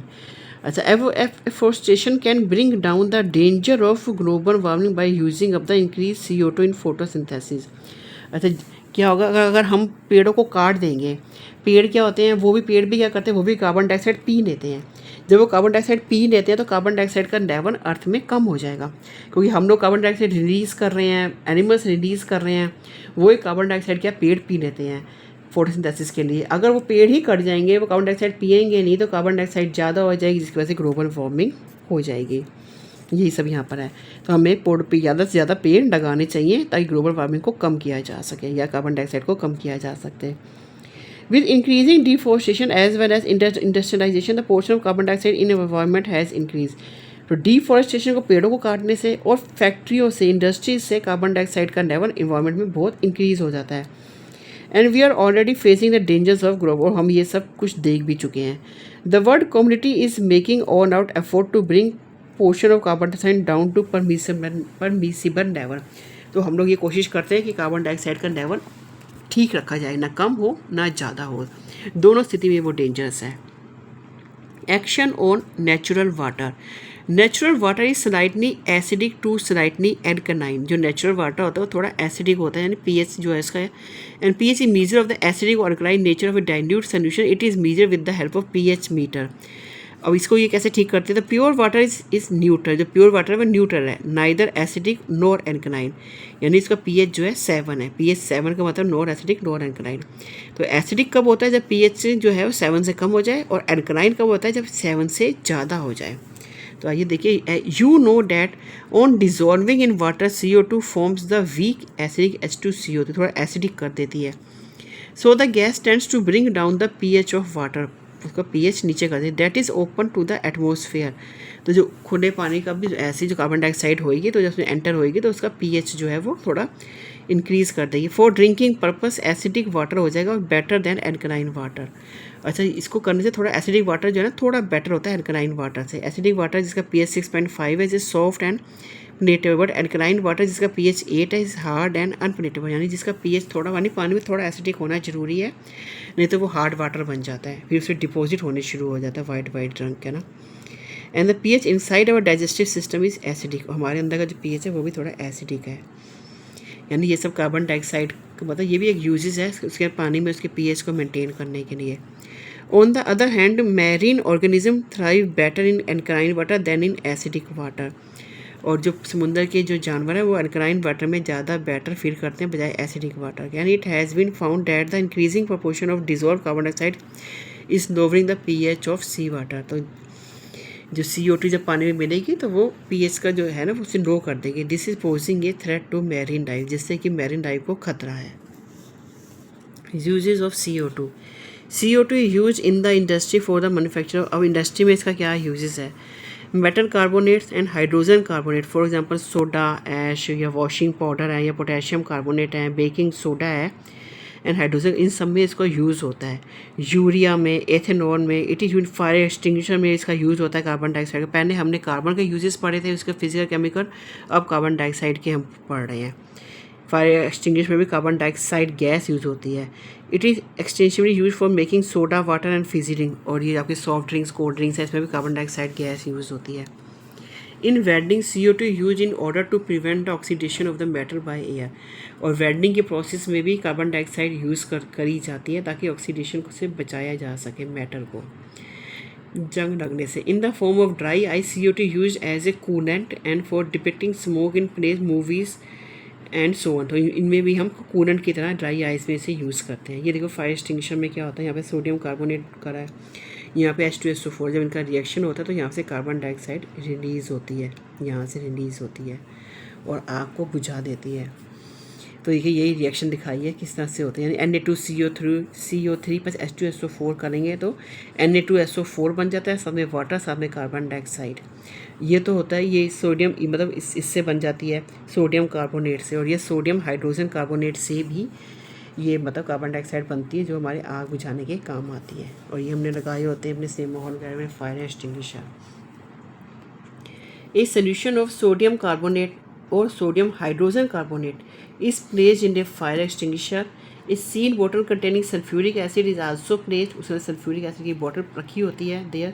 In case of fire, जब भी फायर लग जाती है, द एसिडिक बोतल is broken by striking the plunger, हम उसको यहाँ से दबाते हैं तो ये बोतल में से फिर एसिड टूट जाती है और एसिड निकल जाता है, दोनों की रिएक्शन हो जाती है और कार्बन डाइऑक्साइड यहाँ बन जाती है और यहाँ से वो रिलीज़ हो जाती है। यही सब इसमें बताया हुआ है, आप इसे पढ़ लीजिएगा।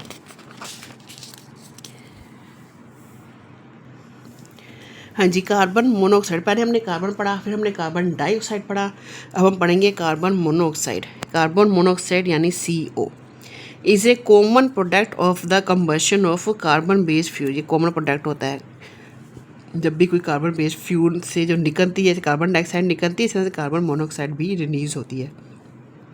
Being a poisonous gas it pollute air, ये पॉइजनस गैस है और हवा को पोल्यूट करती है, but at the same time the gas is use for many industrial purpose, इसका यूज़ भी होता है। आइए पढ़ते हैं। So we will look into both these aspect of gas. Poisonous nature देखते हैं। Let us see how the gas affect us and how can we rid of the effect. Concentration of CO. The concentration of a substance expected to be present in very small quantities in a mixture is often expressed in a parts per million (ppm).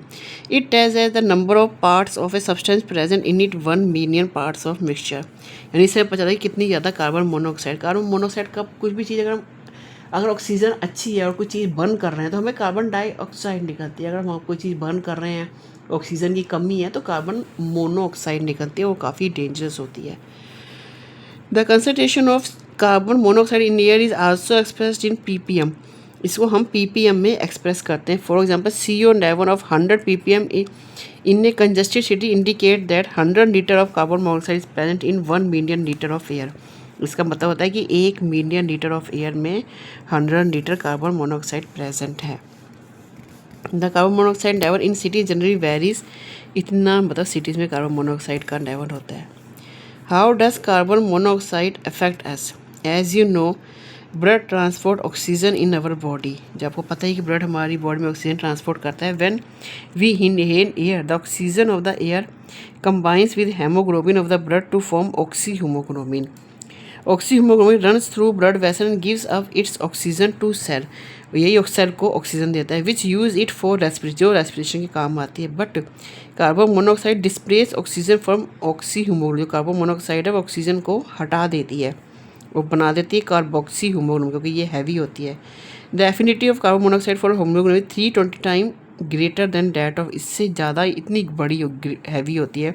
So displacement take place easily, the formation of carboxyhaemoglobin cut off oxygen supply to cells and adverse effect are seen, the severity of the symptom depends on the amount of, यानी अगर carbon monoxide हम inhale करनेंगे तो oxygen heavy होने की वजह से oxygen को रिप्लेस कर देगी और हमारी बॉडी को जब ऑक्सीजन नहीं मिलेगी तो हम फेंटेड हो जाएंगे। Inhaling air with A high carbon oxide level में इवन ए फेटर, और कोई भी एयर जो हम इनहेल कर रहे हैं जिसमें कार्बन मोनोऑक्साइड ज़्यादा है तो हम उससे वो हमारे मतलब नुकसानदायी, हमसे हम बेहोश होंगे, पर्सन में डाई मर भी सकता है। SCFX in an environment of CO, so one should not sleep in a closed room heated by a coal fire, तो किसी को भी ऐसे रूम में नहीं सोना चाहिए कि जिसमें कोन जल रहा है, तो उसमें कार्बन मोनोऑक्साइड होगी, वो तुम्हारे अंदर जाएगी और तुम उसमें मर सकते हो। ये देखो कितनी ppm है, यानी अगर 100 जाती है अंदर तो हेडेक या डिसओरिएंटेशन होता है। अगर 300 तक हमारी बॉडी में चली जाती है तो लॉस ऑफ कॉन्शियसनेस होता है। 600 चली जाती है कार्बन मोनोऑक्साइड तो कोमा में चले जाएंगे, और 800 ppm कार्बन मोनोऑक्साइड हमारी बॉडी में चल जाएगी तो किसी भी इंसान की डेथ हो सकती है। क्योरिंग, इससे बचा कैसे जा सकता है? Carboxyhaemoglobin slowly loses carbon monoxide on being export to an excess of oxygen, तो इसके लिए हमें एक्सेस ऑफ ऑक्सीजन इनहेल करनी पड़ेगी एंड ऑक्सीहीमोग्लोबिन अगेन फॉर्म, तो इससे फिर हमारा ऑक्सीहीमोग्लोबिन बन जाएगा। So a person suffering from CO poisonous should be kept in oxygen till he or she recover, तो जिसके अंदर कार्बन मोनोऑक्साइड इतनी ज़्यादा चली गई है तो उसे ऑक्सीजन या तो उसे दे देनी चाहिए या उसे ऑक्सीजन के कंटेक्ट में ले आना चाहिए। ये तो उसके बैड यूज़ हो गया। अब इसका गुड यूज़ क्या होता है इंडस्ट्री में? Carbon monoxide is an industrial gas, ये इंडस्ट्री की गैस है। Some important uses of this are given, मतलब इसके कुछ इंपॉर्टेंट यूजेस इस तरह से हैं। It is used as a reducing agent at metallurgy. It can abstract the oxygen from many metal oxide to get metal free. Same जैसे कि हमने देखा था, हमने जैसे जो थे मेटल ऑक्साइड को हमने कार्बन के साथ रिएक्ट किया था तो हमें मेटल मिल गया था, इसी तरीके से मेटल ऑक्साइड को हम कार्बन मोनोऑक्साइड के साथ भी रिएक्ट करके मेटल पा सकते हैं। For example the mineral bauxite which contains Fe2O3 is reduce by, जो ये मिनरल हमने वहाँ भी देखे, तो ये मिनरल है, इसका हम कार्बन मोनोऑक्साइड के साथ अगर रिएक्ट करेंगे तो हमें ये 2 स्टेप में होगी। पहले आयरन ऑक्साइड मिलेगा, फिर अगले स्टेप में आयरन मिलेगा। सेम यही यूज़ कार्बन का था, वही कार्बन मोनोऑक्साइड का है। Carbon monoxide is also use in metallurgy for refining of निकर, अच्छा इसे हम मेटलर्जी में निकर की रिफाइनिंग में भी यूज़ कर सकते हैं। It is use on a large scale in industry preparation of several organic compound भी इसके द्वारा बनाए जा सकते हैं, जैसे कि methanol, acetic acid, hydrocarbon, COCN2 use synthesis of polymers, ये सारे हम कार्बन मोनोऑक्साइड की हेल्प से फैक्ट्रीज में बनाते हैं, तो इसका ये गुड यूज़ भी है। अच्छा ये फ्यूल की तरह भी यूज़ होती है, जैसे अच्छा फ्यूज देखते हैं। We know that heat usually accompanied by light is evolve when a substance burns, जब भी कोई सब्सटेंस बर्न करता है तो उसमें से आपको पता ही है लाइट निकलती है। Substance that is burn with a view to obtaining heat और लाइट, उसे हम फ्यूल कहते हैं। कोई भी सब्सटेंस जो बर्न हो रहा है उसमें से कुछ हीट आ रही है और कुछ लाइट आ रही है तो उसको हम फ्यूल कहते हैं। 10 wood, cow dung cakes, coal, petrol, diesel, kerosene, CNG, LPG, ये सब के सब फ्यूज़ है। Hydrogen is also a good fuel, hydrogen भी गुड फ्यूल है, but it is difficult to handle due to its explosive nature, पर इसे handle करना थोड़ा मुश्किल है, कई बार ये एक्सप्लोजिव यानी फट भी जाता है।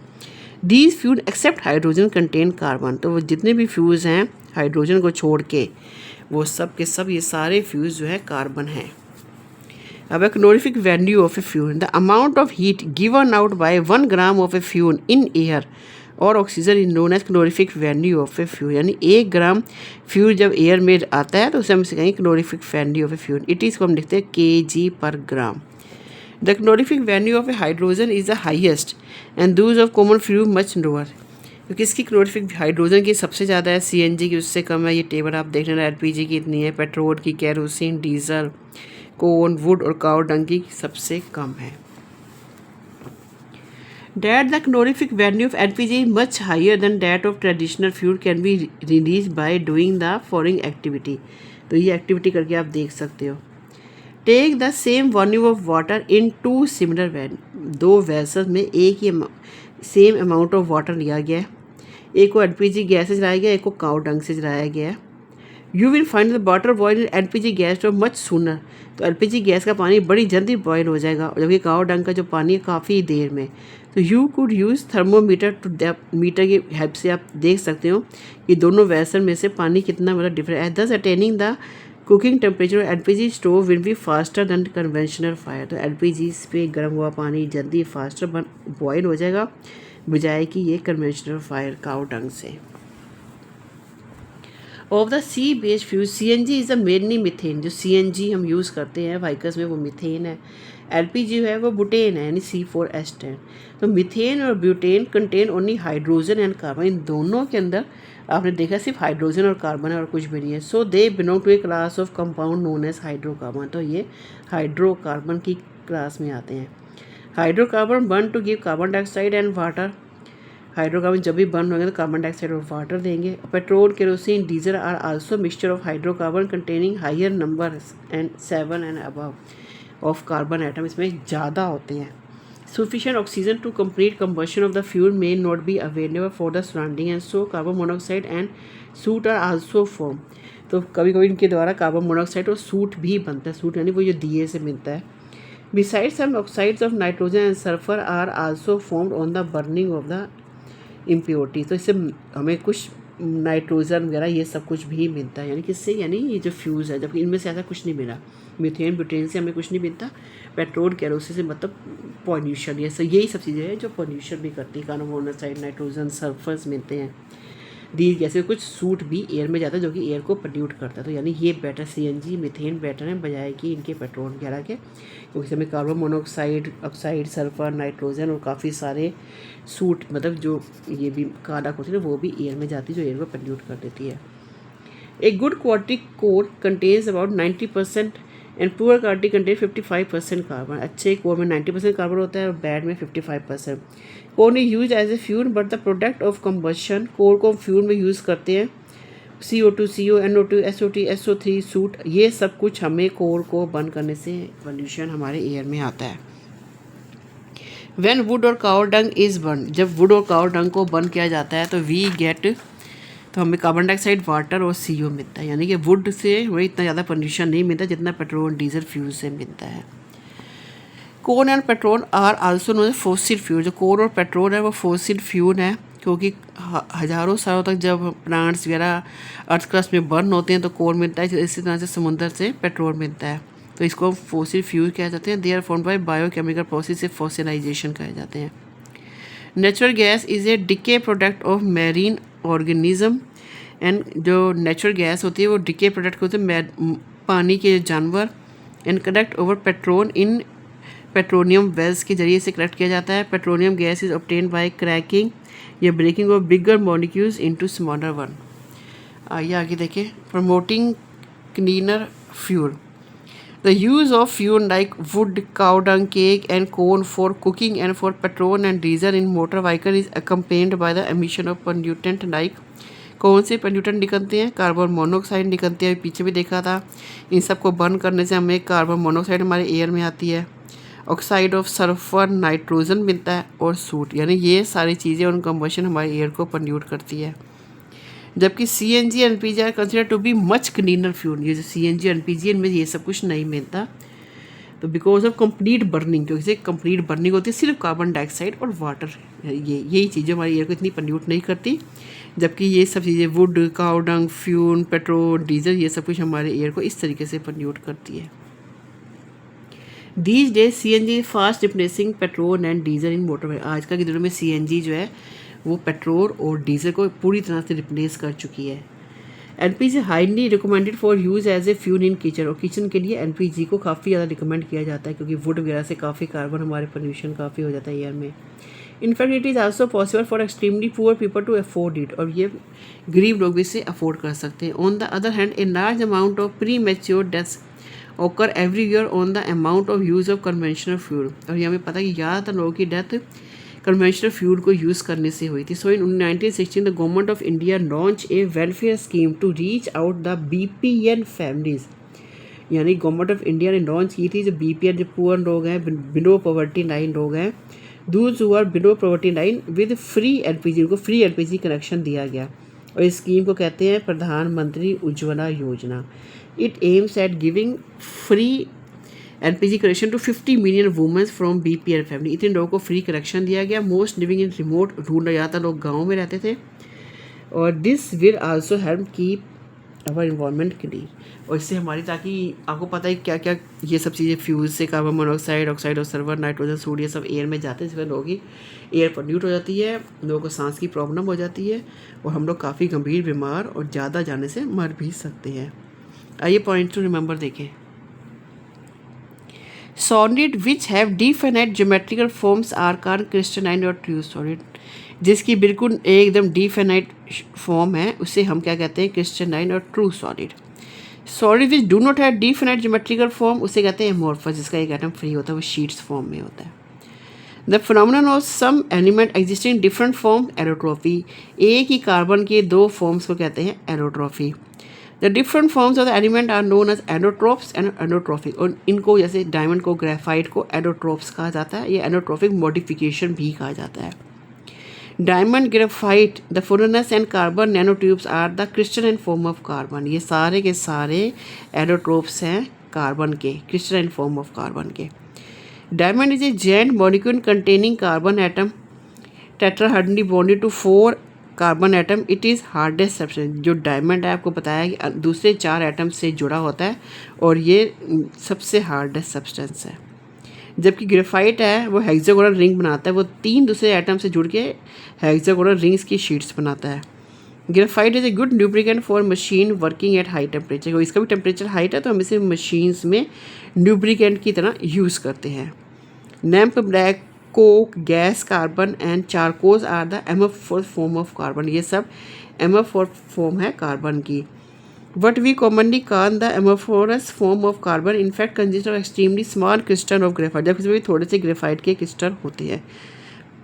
So more accurately they should be called microcrystalline form। इसको हम amorphous को microcrystalline form of element भी कह सकते हैं। The amorphous form of a substance is generally more active than crystalline form। ये ज़्यादा एक्टिव है। द डिस्ट्रक्टिव डिस्टिनेशन, मैंने कि burning in the absence of air, जिसे कि हम पायरोलिसिस भी कहते हैं। Substance which is heat in the absence of air with a view to breaking. इससे बड़े मॉलिक्यूल्स को छोटे मॉलिक्यूल्स में ब्रेक किया जा सकता है। In the process certain substance, कुछ चीज़ें डिस्टिल आउट हो जाती है, which may be collected into another bottle jar, जो भी कहते हैं। A charcoal is the residue obtained by the destructive dissociation of wood, bone और sugar। wood को, bone को, sugar को in the absence of air जब हम बर्न करते हैं तो हमें चारकोल मिलता है। Absorption is a phenomenon in which thin layer of a solid, liquid or gas is formed on the surface of a solid or liquid। Absorption वो phenomena कि एक पतली लेयर सॉलिड, लिक्विड गैस की, solid और liquid पे जब बन जाती है तो उसे एब्जॉर्प्शन कहे जाते हैं। A substance on the surface of which absorption take place is called, जिस भी सर्फेस पे एब्जॉर्प्शन होता है उसे एब्जॉर्बेंट कहा जाता है। Charcoals are very good absorb. जो चारकोल है बहुत अच्छा एब्जॉर्बेंट है, उसमें काफ़ी सारे पोर्स होते हैं, वो बड़ी ईजिली एब्जॉर्ब कर लेता है। Carbon has a great affinity for oxygen so it reduces many matter. Carbon को जब मेटल ऑक्साइड के साथ रिएक्ट कराते हैं तो वो मैटर निकालता है और साथ में हीट और निकालता है ऑक्साइड भी। This property of carbon is called metallurgy. Metallurgy में यही प्रॉपर्टी यूज़ होती है। Carbon dioxide is prepared in the laboratory by the action of dilute HCl on marble chip. Laboratory में कार्बन डाइऑक्साइड कैसे बनाते हैं, जब डाइल्यूट HCl को मार्बल चिप्स के साथ रिएक्ट कराते हैं तो हम लेबोरेटरी में कार्बन डाइऑक्साइड बनाते हैं। Carbon dioxide is A weakly acidic gas forming carbonic acid with water. और जो कार्बन डाइऑक्साइड है थोड़ी एसिडिक होती है और वो कार्बोनिक एसिड वाटर के साथ मिलकर बनाती है। The gas reacts with metal oxide to form matter. ये भी मेटल ऑक्साइड के साथ रिएक्ट करके मेटल कार्बोनेट बनाती है और जिसमें कार्बन डाइऑक्साइड टर्न्स मिल्की और फिर बाद में फिर इसको दोबारा करके ट्रांसपेरेंट कर दिया जाता है। Carbon monoxide formed by the incomplete combustion of carbon. Carbon monoxide कब बनती है, जब कार्बन का इनकम्प्लीट कंबशन, मतलब कि ऑक्सीजन की कमी में जब कार्बन को बर्न किया जाता है तो कार्बन मोनोऑक्साइड निकलती है। ये थोड़ी पॉइजनस होती है due to the formation of carboxy haemoglobin in the blood. इसलिए क्योंकि हमारे ब्लड में कार्बोक्सी होमोग्लोबिन बना देती है, ऑक्सीजन को डिस्प्लेस कर देती है। Carbon monoxide is an industrial gas use for synthesis of organic compound and also in metallurgy. तो कार्बन मोनोऑक्साइड भी इंडस्ट्री में यूज़ होती है, ऑर्गेनिक कंपाउंड बनाती है और मेटलर्जी में ये भी काम आती है कार्बन की तरह। A substance that is burn with a view of obtaining heat और लाइट फ्रॉम, जिससे भी हमें हीट और लाइट मिलती है उसे फ्यूल कहा जाता है। CNG एंड LPG जो है वो क्लीन फ्यूल है, पोल्यूशन नहीं करते हैं। तो थैंक यू गाइस।